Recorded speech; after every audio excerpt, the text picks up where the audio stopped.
இங்கே பொறுப்பாளர்கள், மாவட்ட, ஒன்றிய, பகுதி, கிளைக்கழகம், ஊராட்சி கிளைக்கழகம், பேரூராட்சி வார்டு செயலாளர்கள் உட்பட அத்தனை நிர்வாகிகள், முன்னாள் உள்ளாட்சி பிரதிநிதிகள், முன்னாள் கூட்டுறவு சங்க பிரதிநிதிகள், தலைவர்கள், அவர்கள் எல்லாத்தையும் அழைத்து நான் 20 நாளா கிட்டத்தட்ட 21 மாசமா எலெக்ஷன் முடிஞ்சு நான் சென்னையில் அதிகமா இருந்தேன்.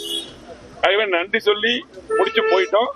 ஆகவே இன்னைக்கு அவங்க கூட எல்லாம் இருந்து எல்லாத்துக்கும் நன்றி சொல்லி முடிச்சு அவங்க கூட எல்லாம் உணவருந்திட்டு போலான்னு சொல்லி நாங்க எங்களுக்குள்ள என்னுடைய திரும்ப எம்எல்ஏ ஆபீஸ் 2ஆம் தேதி இன்னைக்கு தான் நல்ல நாங்க போறோம். எம்எல்ஏ ஆபீஸ்ல 2ஆம் தேதி அங்க போறங்காட்டி முன்னாடி எம்எல்ஏ ஆபீஸ்க்கு இப்ப போல 2ஆம் தேதிக்கு நம்ம அங்க போறோம். அன்னைக்கு நல்ல நாள் சொன்னாங்க போறோம்.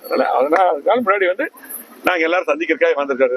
ஒண்ணுமே இல்ல, பாத்துக்கலாம். எப்போதும் கலகலப்பா இருக்கக்கூடிய இடம், கட்சி கொடிகள் பேனர் இல்லாம ரொம்ப அமைதியா நடக்கிறதுக்கான அப்படியெல்லாம் இல்ல. தலைவர் அம்மா போட்டோலாம் இருக்கு, பாத்துக்கலாம். நியமன